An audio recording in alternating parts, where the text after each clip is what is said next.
Hello friends, स्वागत है आपका इस वीडियो में। इस वीडियो में हम लोग शुरू करने वाले हैं कक्षा 11 का भौतिक विज्ञान। नया पैटर्न है 2023 और 24 का। इसमें से बहुत सारे जो पिछले वर्ष के बहुत सारे जो टॉपिक थे इसमें काट दिया गया है। ठीक है, तो हम लोग केवल वही पढ़ेंगे 2023-24 में जो हम लोगों को पढ़ना है। तो आइए देखते हैं क्या क्या कटा है। देख सकते हो आप यूपी बोर्ड परीक्षा 2024 का शुरू करें तो आप एक नज़र ऐसे देख सकते हो। देखो, ये ओल्ड एनसीईआरटी है, 1 से 15 पेज है, लेकिन हटाया गया ना, इसमें भी लेसन 1 में भी हटा दिया गया है संपूर्ण अध्याय। तो भौतिक जगत ये पढ़ना है, इसमें क्या क्या हटाया गया है हम लोग आगे अगर बात करें तो देखो यहाँ से देख सकते हो हमें जो जो पढ़ना है। जैसे भौतिक जगत तथा मापन में क्या पढ़ना है, मापन की आवश्यकता, माप की मात्रक प्रणालियाँ, यसाई मात्रक, मूल तथा व्युत्पन्न मात्रक, सार्थक अंक पढ़ना है, भौतिक राशियों की बीमाएँ पढ़ना है, विमीय विश्लेषण तथा इसके अनुप्रयोग। तो आइए हम लोग इकाई 1 शुरू करते हैं, जिसमें क्या होगा, भौतिक जगत तथा कक्षा 11 का लेसन 1 है भौतिक राशियों का मापन एवं सार्थक अंक। तो ये एकदम नई बुक है भैया, इसमें जो जो कट गया है हमें इसे पढ़ने की ज़रूरत नहीं है। एनसीईआरटी जो हटा दिया गया उसके पढ़ने की ज़रूरत नहीं है। तो आइए हम लोग शुरू करते हैं। तो सबसे पहले परिभाषा देख सकते हो आप, यहाँ पे लिखा गया है। हम लोग बात कर लेते हैं कि भौतिक राशियाँ क्या होती हैं। तो परिभाषा एक बार पढ़ते हैं फिर समझाते हैं भौतिक राशियाँ क्या है। वे सभी राशियाँ जिन्हें एक नियत संख्या द्वारा व्यक्त किया जा सकता है, एक निश्चित संख्या द्वारा व्यक्त किया जा सकता है तथा प्रत्यक्ष रूप से मापा जा सकता है, भौतिक राशियाँ कहलाती हैं। जैसे लंबाई, द्रव्यमान, समय आदि। अगर हम आपको मोटा मोटा बात बताएं कि भौतिक राशि क्या है, अगर हम लोग बात करें भौतिक राशि क्या है, तो यहाँ से समझ में ये आ रहा है कि जिसको आप माप सकते हो वही क्या कहलाएगा, भौतिक राशि। जिसको आप माप सकते हो वही क्या कहलाएगा, भौतिक राशि। तो यहाँ पे परिभाषा लिख सकते हो, वे सभी राशियाँ जिसका मापन संभव हो सके। जैसे किसको माप सकते हो, आप अपनी लंबाई माप सकते हो, तो इसका मतलब लंबाई क्या है, एक भौतिक राशि है। लंबाई क्या है, भौतिक राशि है। याद रखना, जिसको माप सकते हो, जिसको भी माप सकते हो वो क्या कहलाएगा, भौतिक राशि। लंबाई माप सकते हो। अच्छा ये बताओ, आप चाल भी माप सकते हो भाई। जो बाइक चलाते हो उसमें चाल को मापते हुए दिखाया जाता है कि नहीं मापता, मतलब इसको माप सकते हो तभी तो उसको देखो। अगर चाल माप सकते हो तो वो भौतिक राशि है। ठीक है, वेग क्या है, भौतिक राशि है।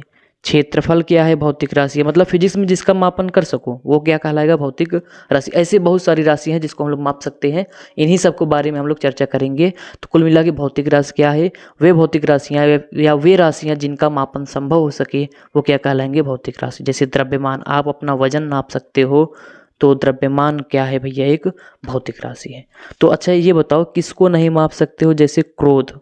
किसी व्यक्ति को कितना क्रोध आ रहा है आप उसे नहीं माप सकते हो। वो कितना भूखा है वो नहीं माप सकते हो। कितना प्यासा है वो नहीं माप सकते हो। नींद कितनी आ रही है वे नहीं माप सकते हो। अगर माप सकते तो उसमें आप भैया भौतिक राशि में वो भी पढ़ते। तो कुल मिला के आप ये बात जान लो कि जिसका मापन हो सके वही क्या कहलाता है, भौतिक राशि। अब हम लोग जानेंगे कि किसका किसका मापन हो सकता है, किसका मापन नहीं हो सकता है। तो कुल मिला के फिजिक्स में वही पढ़ना है जिसका मापन कर सकते हो। ठीक, आइए आगे बढ़ते हैं। तो यहाँ पे है देखो, मापन की आवश्यकता। आइए पहले इसको हम लोग पढ़ लेते हैं फिर अच्छे से समझेंगे। दैनिक जीवन में हम अनेक भौतिक राशियों का अध्ययन करते हैं। हम अपनी आंखों से देखकर किसी भी व्यक्ति के रंग, रूप, आकार आदि का अनुमान लगा लेते हैं, परंतु यह अनुमान यथार्थ हो ही यह आवश्यक नहीं है। हम अपने ज्ञानेंद्रियों द्वारा केवल भौतिक राशियों का अनुमानित एवं तुलनात्मक अध्ययन ही कर सकते हैं, परंतु इनकी सही पहचान करने के लिए मापन की आवश्यकता पड़ती है। अगर आपको देखो, जो यहाँ पे हमें मापन की आवश्यकता क्यों पड़ी, अगर हम इसकी बात करें तो हम आपको एक एग्जाम्पल से समझाने जा रहे हैं। इसको आप ध्यान से समझना। अगर वीडियो पसंद आए तो भाई लाइक, चैनल को सब्सक्राइब जरूर करिएगा।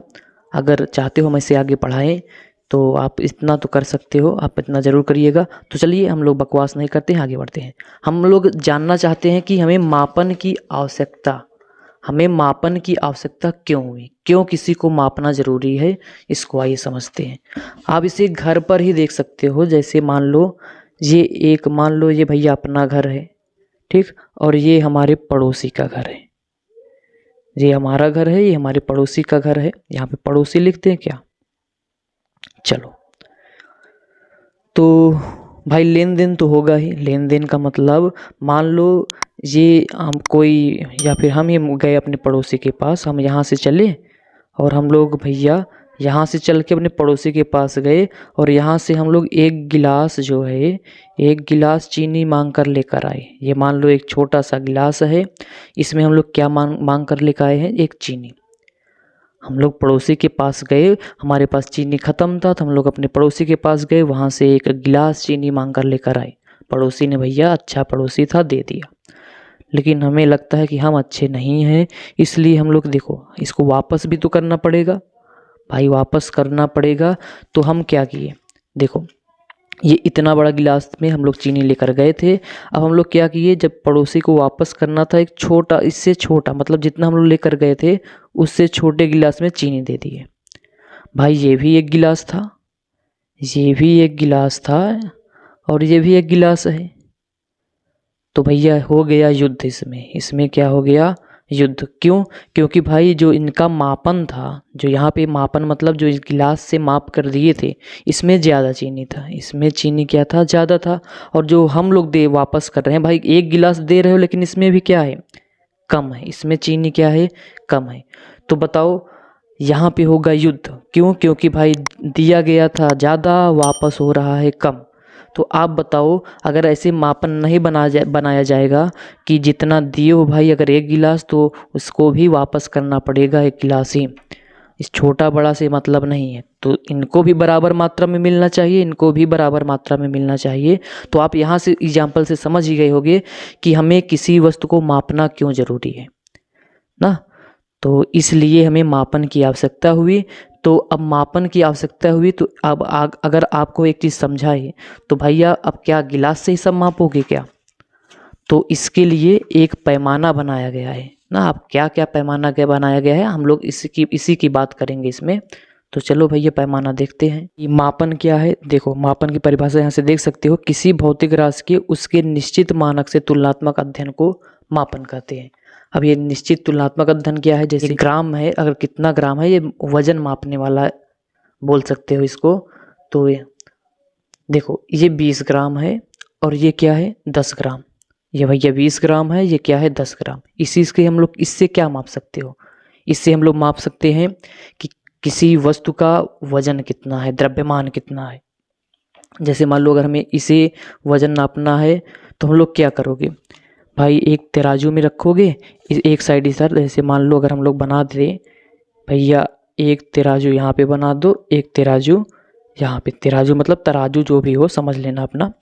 क्या करोगे, देखो ये एक निश्चित मान है, हमें पता है ये कितना ग्राम का है, 20 ग्राम का। इसको यहाँ पे रख दोगे और इसको यहाँ पे रख दोगे, इसको यहाँ पर रखोगे, इसको यहाँ पर रखोगे, ये कितना है, 20 ग्राम है। अब हम लोग इसी से क्या करोगे, तुलना करोगे, एक निश्चित मान से क्या करोगे, तुलना करोगे।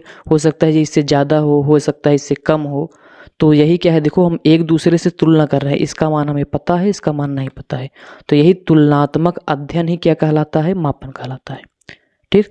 अब अगर हम लोग जैसे एक पटरी ले लो, अगर हमारे पास हो, देखो अगर हम लोग बात करें, ये क्या कर रहे थे हम लोग, इसका क्या चीज़ कौन सी राशि माप रहे थे भाई, द्रव्यमान माप रहे थे। इसका हम लोग वजन निकाल रहे थे, द्रव्यमान माप रहे थे। तो हम लोग इससे तुलना किए इसके वजन से, ठीक है। और ये सबके लिए बराबर ही होगा ना, चाहे यहाँ चले जाओ, चाहे देश विदेश, चाहे कहीं भी चले जाओगे, 20 ग्राम मतलब इतना यहाँ पर है, इतना विदेश में भी होगा। तो यही है निश्चित मान। अब कैसे बनाया गया आगे बात करेंगे। अगर अब हम लोग बात करें इसका वजन ना नापो, अगर हम लोग बात करें इसकी लंबाई कितनी है, देखो तो लंबाई के लिए हमें इस पैमाने का उपयोग नहीं करना पड़ेगा, क्योंकि ये हमें द्रव्यमान बता पाएगा। अगर हमें लंबाई मापना है तो हमें एक ऐसे यंत्र की आवश्यकता होगा, हमें एक ऐसे यंत्र की आवश्यकता होगी जो इसकी लंबाई माप सके। जैसे अगर हम लोग बात करें यहाँ पे देखो, तो ये है सेंटीमीटर में हम लोग लंबाई माप सकते हैं। तो यहाँ भी रख दो। अब क्या करोगे, इसी पटरी से इसकी तुलना करोगे, भाई कितना है, अगर देखना चाहते हो तो लगभग 2.5 सेंटीमीटर आप बता सकते हो। इसकी ऊंचाई कितना है, ये भी कितना है, 2.5 सेंटीमीटर है। लगभग में देख लो, 2.5-3 जो भी हो। तो हम लोग क्या किए, देखो किसी निश्चित मान से, देखो ये सब निश्चित ही है, सबके लिए निश्चित होगा, इसी से हम लोग क्या कर रहे हैं, तुलना कर रहे हैं। तो यही तुलनात्मक अध्ययन ही क्या कहलाता है, मापन कहलाता है। अब इसका भाई वजन नापोगे तो द्रव्यमान नाप रहे हो मतलब, तो इसको हम लोग किलोग्राम में मापेंगे। लंबाई माप रहे हो तो या तो सेंटीमीटर मापोगे या तो मिलीमीटर में या तो सेंटीमीटर मापोगे या तो मीटर मापोगे। तो यहाँ से आप एक देख सकते हो कि मापन क्या है। किसी भौतिक राशि के उसके निश्चित मानक तुलनात्मक अध्ययन को मापन करते हैं। जो यहाँ पे निश्चित बोला गया है ना, देखो जो यहाँ पे निश्चित बोला गया है यही निश्चित है ना, ये फिक्स है सबके लिए। और इसी से हम लोग क्या करते हैं, तुलना करते हैं, तो वही क्या कहलाता है, मापन। तो आप यहाँ से समझ लेना, उम्मीद है समझ गए होंगे। अतः किसी भौतिक राशि के बारे में ज्ञान प्राप्त करने के लिए मापन आवश्यक है। अगर इसके बारे में हमें ज्ञान प्राप्त करना है तो इसका हम लोग लंबाई मापेंगे, वजन नापेंगे, भाई आयतन मापेंगे, क्षेत्रफल मापेंगे। तो सबके लिए अपना अपना पैमाना है, उसको माप सकते हो। यही तुलनात्मक अध्ययन ही क्या कहलाता है, मापन कहलाता है। चलो आगे बढ़ते हैं। किसी भौतिक राशि के मापन के लिए हमें निम्न 2 तथ्यों की आवश्यकता होती है। देखो यहाँ पे बहुत अच्छी बात बताया गया है कि अगर किसी भी भौतिक राशि को मापना है तो हमें निम्न 2 तथ्यों की आवश्यकता होगी। जैसे अगर हम लोग बात करें कि इसके क्षेत्रफल को मापना है, क्या मापना है, क्षेत्रफल को। जैसे मान लो इसका क्षेत्रफल आ जाए 4 सेंटीमीटर स्क्वायर। 1 मिनट के लिए अगर कुछ समझाए आपको कैसे 2 चीज़ की आवश्यकता पड़ेगा, या मीटर में ही माप लो। चलो समझने के लिए मान लेते हैं किसी एक भौतिक राशि है क्षेत्रफल। भाई अगर हम बोले इसका क्षेत्रफल निकालो तो माप सकते हो, मतलब क्षेत्रफल एक राशि है। कौन सी राशि है, भौतिक राशि। क्यों भौतिक राशि, इसका हम लोग मापन कर सकते हैं। तो चलो क्षेत्रफल की बात करें। मान लो किसी भौतिक राशि का जो क्षेत्रफल है, या किसी का भी मान लेना, तो कितना है, 4 मीटर स्क्वायर। 4 metre square. तो देखो यहाँ पे लिखा गया है किसी भौतिक राशि के मापन के लिए हमें निम्न 2 तथ्यों की आवश्यकता होगी। एक होगा उसका मानक मात्रक और एक होगा संख्यात्मक मान। जैसे समझाया अगर आपको, तो देखो ये मीटर, देखो यहाँ पे ये एक 4 जो लिखा गया है या आंकिक मान है, ये क्या है, आंकिक मान, जो इसको वैल्यू को बताएगा। ये मीटर बता रहा है कि हम लोग इसका क्या मापे हैं भैया, लंबाई मापे है। अगर स्क्वायर है तो भाई क्षेत्रफल मापा गया है। जैसे अगर हम लोग लंबाई ही माप ले, चलो जैसे मान लेते हैं, इस ऐसे समझ लो, जैसे मान लो हमें इसकी लंबाई माप ली है, यहाँ से यहाँ तक की लंबाई मान लो 7 सेंटीमीटर है। कितना है, 7 सेंटीमीटर। भाई लंबाई है, माप सकते हो, तो ये भौतिक राशि है। लंबाई को देखो क्या क्या बता रहे हो भाई, 7 बता रहे हो और सेंटीमीटर। तो ये 7 इसका क्या है, एक आंकिक मान है, न्यूमेरिकल वैल्यू है। क्या है, 7 एक न्यूमेरिकल वैल्यू है, जिसको हम लोग हिंदी में आंकिक मान बोल सकते हैं, आंकिक मान। और जो ये सेंटीमीटर है, ये इसका मात्रक है। क्या है, ये इसका मात्रक। ये बता रहा है सेंटीमीटर कि हम लोग इसकी लंबाई ही मापे हैं, वजन नहीं नापा गया। अगर वहाँ पे वजन नापते, द्रव्यमान मापते, तो यहाँ पे क्या आता, किलोग्राम ना। तो अगर हम लोग बताए किसी भौतिक राशि को मापना है तो कम से कम 2 चीज़ पता होना चाहिए। एक ज़रूरत होता है इसका आंकिक मान का, और एक इसके मानक मात्रा का। मानक मात्रा मतलब जो लंबाई को मापने में माना गया है कि मात्रक, इसको हम लोग सेंटीमीटर, मीटर, किलोमीटर जो भी हो। तो हम लोग अब आंकिक मान को मापने के लिए, किसी भौतिक राशि को मापने के लिए 2 चीज़ की आवश्यकता होती है, एक आंकिक मान और एक इसके मात्रक का। तो ये हम लोग नेक्स्ट वीडियो में देखेंगे। ये आपके लिए केवल यही बताया गया है कि क्या आपको ये समझ में आ रहा है कि नहीं। अगर आ रहा होगा तो बताओ, हम लोग वीडियो आगे बताएंगे। तो उम्मीद है वीडियो पसंद आया होगा। अगर वीडियो पसंद आया तो वीडियो को लाइक, चैनल को सब्सक्राइब जरूर करिएगा। मिलते हैं नेक्स्ट